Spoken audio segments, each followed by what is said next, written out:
Hello दोस्तों, आप लोगों का स्वागत है आपके अपने चैनल में जिसका नाम है पेडागोजी ऑफ क्यूरियोसिटी। आज हम लोग learning design for political science को लेकर आगे बढ़ रहे हैं। ये मेरे व्यूअर्स के रिक्वेस्ट पे मैंने ये बनाया है। ओके फ्रेंड, स्टार्ट करने से पहले फ्रेंड एक छोटी सी रिक्वेस्ट करना चाहूँगी। यदि वीडियो आपको यूज़फुल लगे तो प्लीज़ लाइक, सब्सक्राइब और व्यू ज़रूर कीजिएगा और उन दोस्तों को शेयर कीजिएगा जिनको लर्निंग डिज़ाइन की ज़रूरत हो दोस्तों। ठीक है, चलिए स्टार्ट करते हैं अपने इस कंटेंट को। ये दोस्तों लर्निंग डिज़ाइन पॉलिटिकल साइंस पे आगे डिस्कस स्टार्ट करते हैं।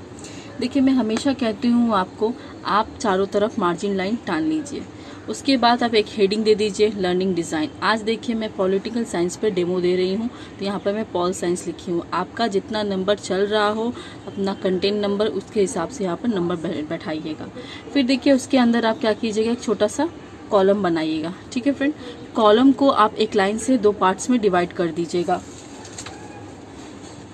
दो पार्ट्स में डिवाइड करने के बाद देखिएगा आप लेफ्ट साइड और राइट साइड। ठीक है, लेफ्ट साइड में आपको क्या क्या लिखना है, नेम ऑफ द स्कूल लिखना है, आप जो स्कूल में पढ़ाने जा रहे हो, क्लास लिखना है, आप जिस क्लास को पढ़ाने जा रहे हो, टाइम और ड्यूरेशन, ये क्लास कितने टाइम और ड्यूरेशन में चलता है, नेम ऑफ द टीचर, ये जो लर्निंग डिज़ाइन बना रहा है उनका यहाँ नाम होगा। राइट में देखिए फ्रेंड्स सब्जेक्ट होगा, जैसे देखिए आज मेरा पॉलिटिकल साइंस है तो मैंने यहाँ पर मेंशन किया है। ठीक है, टीचिंग यूनिट फ्रीडम पढ़ा रही हूँ, आज हम लोग फ्रीडम के ऊपर लर्निंग डिज़ाइन बनाने जा रहे हैं। सब यूनिट भी फ्रीडम है मेरा, टुडे लेसन भी आज मेरा फ्रीडम है। ओके, आपका जो सब्जेक्ट होगा आप यहाँ पे सब्जेक्ट मेंशन कीजिएगा, आपका जो कंटेंट होगा आप यहाँ पर मेंशन कर दीजिएगा। ठीक है, चलिए, और मैंने बहुत सारे सब्जेक्ट्स पे डेमो बनाया है, आपको यदि देखना है तो प्लीज़ मेरे प्लेलिस्ट में चले जाइए, वहाँ आपको वीडियो अवेलेबल है, आप वहाँ से देख सकते हैं। देखिए पहला मेरा कंपोनेंट है लर्निंग गोल्स। ओके, मैं जैसा लिखती हूँ फॉर्मेट में, मैं हमेशा सेम ही यहाँ मेंशन करती हूँ। After completing the unit the student will be able to. Okay, इसके बाद आपको क्या करना है, आपको कॉग्निटिव डोमेन के जो कंपोनेंट्स हैं उनको लेकर उनके साथ की वर्ब को ऐड करके आपको क्वेश्चंस को बनाना है। ठीक है, तो इसका जो वीडियो मैंने बनाया है आप देख सकते हो मेरे प्लेलिस्ट में जाके कि आपको क्वेश्चंस कैसे बनाना है की वर्ब को रिलेट करके, इसका भी वीडियो आपको अवेलेबल है फ्रेंड। ठीक है, चलिए अब देखिए, फिर भी मैं यहाँ डिस्कस ज़रूर करूँगी आपको। चलिए देखिए, राइट और एक नेम। ठीक है, मैं दो कीवर्ड को ली हूँ। आप चाहो तो इसमें से बहुत सारे कीवर्ड आते हैं जो रिमेंबरी में यूज होते हैं, आप उनको यूज़ करके आप अपना क्वेश्चन बना सकते हो। जैसे आपका आता है describe, find, list, relate, right, identify, locate, define, describe, इस टाइप का कीवर्ड को यूज़ करके आप क्वेश्चंस को बना सकते हो फ्रेंड। ठीक है, चलिए इसको डिस्कस करते हैं। Right the concept of freedom. ठीक है, ये किसका कैसा नॉलेज को रिलेट करता है, ये फैक्चुअल नॉलेज को रिलेट करता है, क्योंकि कॉन्सेप्ट किसी का चेंज नहीं होता, ये फैक्ट है, वो रियल है, इसीलिए हमेशा हम लोग का फैक्चुअल नॉलेज के साथ रिलेट करता है।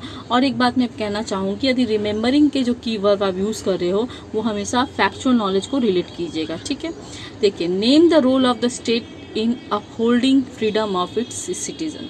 ठीक है, ये भी क्वेश्चन क्या कर रहा है, आपको फैक्चुअल नॉलेज के साथ रिलेट कर रहा है, क्योंकि ये रिमेंबरिंग का कीवर्ड है। उसके बाद हम लोग आते हैं अंडरस्टैंडिंग। अंडरस्टैंडिंग का मतलब होता है फ्रेंड समझना। ओके, देखिए यहाँ पे कीवर्ड मैंने लिया है डिफरेंस एंड एक्सप्लेन। आप बहुत सारे कीवर्ड है जो यूज़ करके आप अपने कंटेंट के हिसाब से क्वेश्चंस को बना सकते हो। जैसे है आपका एक्सप्लेन है, कंपेयर है, डिस्कस है, प्रेडिक्ट है, आउटलाइन है, इंटरप्रेट है, इस टाइप का कीवर्ड को यूज़ करके आप क्वेश्चंस बना सकते हो। आज आइए डिस्कस करते हैं ये क्वेश्चन के बारे में। Difference between freedom for the individual and freedom for the nation. ठीक है, ये आपका किसके साथ जुड़ रहा है, कॉन्सेप्चुअल नॉलेज के साथ। कॉन्सेप्चुअल नॉलेज का मतलब होता है फ्रेंड, बच्चा कॉन्सेप्ट से सोचे, बच्चा डीपली सोचे, डीपली सोचेगा तो ऑब्वियसली उसका कॉन्सेप्ट ग्रो करेगा। ठीक है, ऐसा क्वेश्चन हमारा कॉन्सेप्चुअल नॉलेज के साथ रिलेट करता है। और याद रखिएगा, अंडरस्टैंडिंग का जो कीवर्ड के साथ आप रिलेट कर रहे हैं वो हमेशा आपका कॉन्सेप्चुअल नॉलेज के साथ क्वेश्चन रिलेट करेगा। ठीक है, अब देखिए, explain the freedom of speech and expression. ठीक है, ये भी क्या कर रहा है, आपका सीके के साथ जा रहा है। सीके का मतलब कॉन्सेप्चुअल नॉलेज के साथ। अब देखिए हमारा अप्लाइंग। अप्लाइंग का मतलब होता है दोस्तों लागू करना। इसके भी बहुत सारे कीवर्ड आते हैं, आप उन्हें यूज़ करके आप क्वेश्चंस को बना सकते हो। देखिए मैंने यहाँ पे लिया है क्लासीफाई एंड इलास्ट्रेट। ठीक है। क्लासीफाई और इलास्ट्रेट लिया है, आप ले सकते हो यहाँ पर solve, examine, complete, draw, make a chart, calculate, इस टाइप के कीवर्ड को यूज़ करके आप क्वेश्चंस बना सकते हो। देखिए, classify the 2 accepts of freedom, ठीक है। ये के भी क्या करा है, प्रोसीड्यूरल नॉलेज के साथ रिलेट करा, क्योंकि ये अप्लाइंग का क्वेश्चन है, ठीक है। याद रखिएगा, अप्लाइंग का जितने कीवर्ड के आप क्वेश्चंस बनाओगे ये प्रोसीड्यूरल नॉलेज के साथ ऐड करता है। अब देखिए, illustrate the value of freedom for human program, ठीक है। ये भी क्या कर रहा है, पीके के साथ जा रहा है, प्रोसीड्यूरल नॉलेज के साथ जा रहा है। किसका कीवर्ड किसका है, अप्लाइंग का है। अब आते हैं हम लोग एनालाइजिंग। एनालाइजिंग का मतलब होता है फ्रेंड ब्रेक डाउन करके समझाना, पार्ट टू पार्ट करके समझाना बच्चों को। तो ऐसा भी क्वेश्चंस का ये स्टेप का भी क्वेश्चन के लिए आपको कीवर्ड आता है कि आप कौन सा कीवर्ड यूज़ करें। देखिए, यहाँ पर मैंने किया है कंपेयर और आइडेंटिफाई। आप कर सकते हो friend contact, examine, explain, identify, categories, organise, इस टाइप के कीवर्ड को यूज़ करके आप क्वेश्चन बना सकते हो। यहाँ पर देखिए, कंपेयर से लेके बनाया मैंने, compare between liberty and authority, ठीक है। ये भी क्वेश्चन आपका क्या कर रहा है, पीके के साथ जोड़ रहा है, प्रोसीड्यूरल नॉलेज के साथ जोड़ा है। एनालाइजिंग का भी कीवर्ड का जो कीवर्ड यूज़ होता है उसका भी क्वेश्चन आप प्रोसीड्यूरल नॉलेज के साथ जोड़ सकते हो। उसके बाद देखिए, identify the necessary safe guards for the manufacturers of liberty. ये भी क्वेश्चन क्या कर रहा है, आपको प्रोसीड्यूरल नॉलेज के साथ जोड़ रहा है फ्रेंड। अब देखिए फ्रेंड, इवैल्यूएटिंग का मतलब होता है फ्रेंड मेक जजमेंट, ठीक है।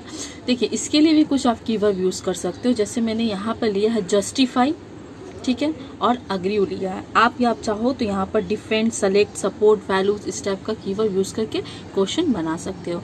लिबर्टी एंड इक्वालिटी में be complementary as well as oppose to each other, ये क्या जस्टिफाई करना है आपको क्वेश्चंस को, ठीक है। Agree in favour of positive freedom, ठीक है।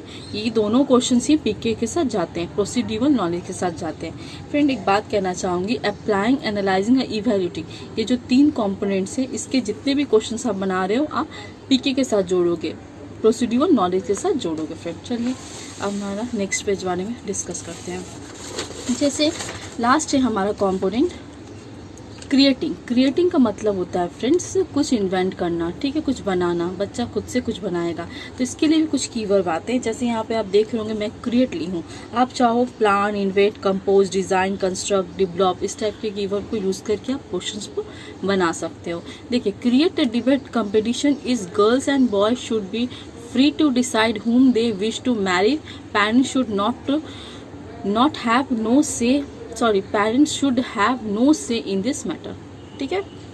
ऐसे क्वेश्चंस हमेशा मेटा कॉग्निटिव नॉलेज को रिलेट करते हैं। मेटा कॉग्निटिव नॉलेज का मतलब होता है फ्रेंड बच्चा खुद करके कुछ सीखे, ठीक है। तो डायलॉग राइटिंग कंपटीशन वो खुद ही क्रिएट करेगा इस टॉपिक को, ठीक है, तो बच्चा खुद करेगा। और प्रोसीड्यूरल नॉलेज का मतलब होता है फ्रेंड बच्चा hand to hand in field work में जो वर्क सीखता है, जो कार्य करता है, उसके साथ जो नॉलेज गेन करता है उसको हम लोग प्रोसीड्यूरल नॉलेज बोलते हैं। अब हम लोग आ जाते हैं अपने नेक्स्ट कंपोनेंट में, जो है हमारा एनालाइज, लर्नर एंड कंटेंट, ठीक है। फॉर्मेट हमेशा सेम रहता है फ्रेंड, खाली मैं कंटेंट को चेंज करती हूँ। आज मेरा पॉल साइंस के ऊपर है तो देखिए कंटेंट मैंने चेंज कर दिया है, फॉर्मेट सेम ही रखी हूँ, ठीक है। अब देखिए इसमें ये कंटेंट के बारे में बताती हूँ, थोड़ा सा आपको नॉलेज दे दीजिए। ये कंटेंट हम लोग इसलिए बनाते हैं ताकि बच्चों को प्रीवियस नॉलेज के साथ ऐड कर सके। आप जो करेंट नॉलेज पढ़ा रहे हो उनको आप लेके उनके प्रीवियस नॉलेज के साथ उनको कंटेंट को आप कैसे कनेक्ट कर पा रहे हो, इस कॉम्पोनेंट में आपको यही लिखना होता है, ठीक है।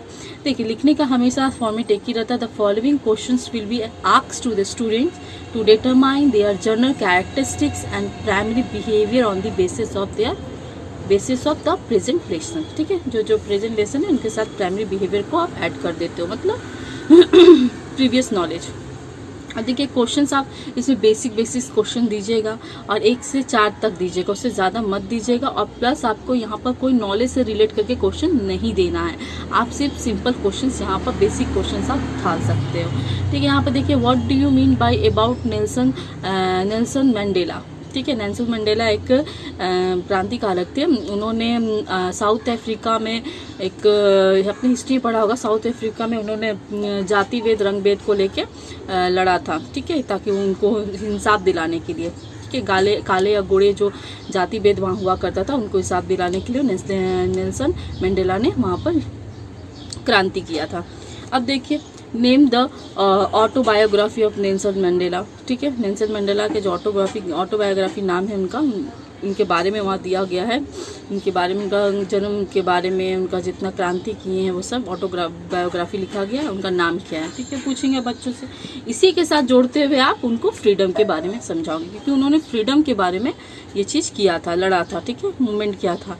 तो बस उनको करते हुए आप 2 क्वेश्चन डिस्कस करने के साथ ये ऐड कर दोगे, व्हाट इज़ ए फ्रीडम। आप पूछोगे फ्रीडम क्या होता है, फ्री क्या होता है। फ्रीडम ऑब्वियसली सब बच्चे जानते हैं फ्रीडम क्या होता है। आप बेसिक नॉलेज से स्टार्ट कीजिएगा, फ्रीडम क्या होता है, उनके फ्रीडम से आप स्टार्ट कीजिएगा कि आपको फ्रीडम मिलता है कि नहीं घर में, ठीक है। अब what is a liberty, liberty का मतलब भी उनसे पूछ लीजिएगा, ठीक है। उन्हें ऑब्वियसली पता होगा, आप क्लास 11 के बच्चों को पढ़ाने जा रहे थे, ठीक है।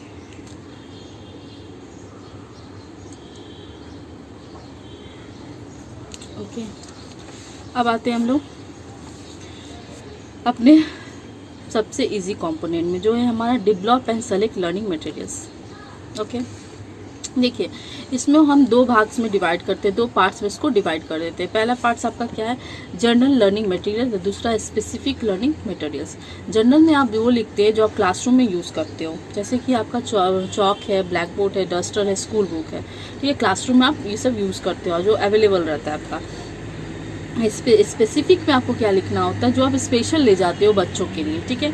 जैसे reference note, charts, PPT, documentary clips. जैसे आप यहाँ फ्रीडम के बारे में पढ़ा रहे हो तो एक छोटे से फ्रीडम का कोई भी मूवी का क्लिप्स निकाल के आप ले जा सकते हो, आप वो उनके लिए उनको दिखा सकते हो, ठीक है। तो ये सब क्या है, यहाँ पर आप स्पेशल है, रेफरेंस स्पेशल आप ले जा रहे हो, ठीक है। तो क्या है, स्पेसिफिक जनरल मटेरियल में आप लिखो। आप जो भी आप स्पेशल ले जाओगे आप PLM के थ्रू आप यहाँ पर मेंशन कर देना अपना, ठीक है। चलिए अब हम लोग आते हैं अपना सबसे मेन टॉपिक, वो है आपका लर्निंग स्ट्रेटजीज। ये हमारा LD का सोल है फ्रेंड, इसके बिना LD बनता नहीं है। ओके, चलिए देखिए इसको आप लोग 2 भाग में डिवाइड करते हैं, 2 पार्ट्स में इसको डिवाइड कर देते हैं। एक है लर्निंग एरिया, एक है लर्निंग स्ट्रेटजीज। लर्निंग एरिया में हम लोग वो पार्ट मेंशन करते हैं जो हम लोग को कवर करना है। क्लास 11 को आप 45 मिनट में आपको क्या क्या कवर करना है यहाँ पर आप मेंशन करेंगे लर्निंग एरियाज में। और लर्निंग स्ट्रेटजीज में आप वो चीज़ मेंशन करेंगे कि आप क्लासरूम में जाने से पहले क्या प्लान बना के जा रहे हो। आप जो ये फेस पढ़ाओगे, एरियाज को कवर करोगे, कैसे कवर करोगे, आप चार्ट के थ्रू कवर करोगे, ब्लैक बोर्ड क्या दोगे, ब्लैक बोर्ड वर्क आप क्या बच्चों को दोगे, यहाँ सब मेंशन आपको लर्निंग स्ट्रेटजीज में करना होता है, ठीक है। एक तरह से ये प्लान है। ओके, चलिए अब हम लोग इसको डिस्कस करते हैं। देखिए फर्स्ट फेज में मैं हमेशा आपको discuss the concept of about freedom, मैं कॉन्सेप्ट या डेफिनेशन के बारे में हमेशा बोलती हूँ कि फर्स्ट फेज में आप वही दिया कीजिए, ठीक है। यहाँ पर देखिए discuss the concept of freedom, freedom के बारे में कॉन्सेप्ट आप क्लियर करवाएंगे बच्चों को। तो टीचर क्या करेगा, the teacher will discuss about the concept about the freedom, ठीक है। फ्रीडम के एक छोटे से कॉन्सेप्ट, एक छोटे से डेफिनेशन यहाँ पर ऐड कर दीजिएगा। उसके बाद आप सॉरी फ्रेंड, सेकेंड फेज में आप देखिएगा explain the liberty and kinds of liberty, ठीक है। इसके बारे में आप छोटा सा चार्ट बना के ले जाओगे, शो करोगे बच्चों को। The teacher will show a chart about the liberty and kinds of liberty, ठीक है।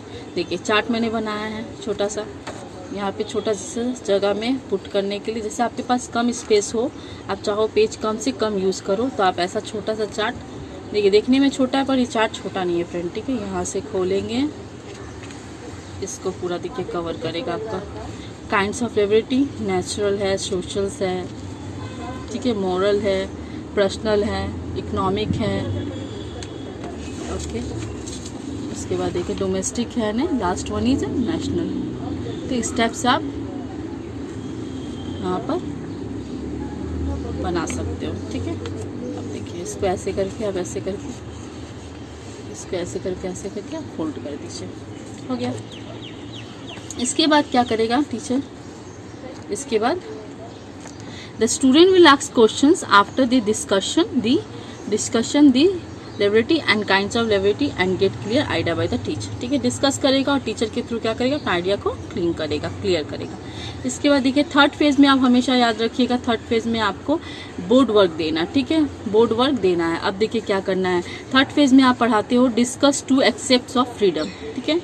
जो 2 एक्सेप्ट्स है फ्रीडम के, उनके बारे में आप डिस्कस कर रहे हो। The teacher will discuss 2 accepts of freedom in the black board, okay, sorry on the black board, ठीक है। ब्लैक बोर्ड में क्या करेगा टीचर, 2 एक्सेप्ट्स के बारे में पढ़ाएगा। देखिए ब्लैक बोर्ड का भी जगह कम हो आपको तो ऐसे लगा सकते हो ब्लैक बोर्ड, ये देखिए,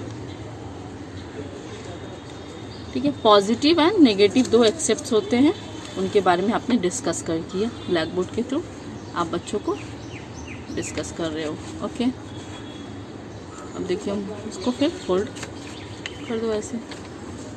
ओके, ठीक है। इसके बाद देखिए फ्रेंड क्या करेगा टीचर, इसके बाद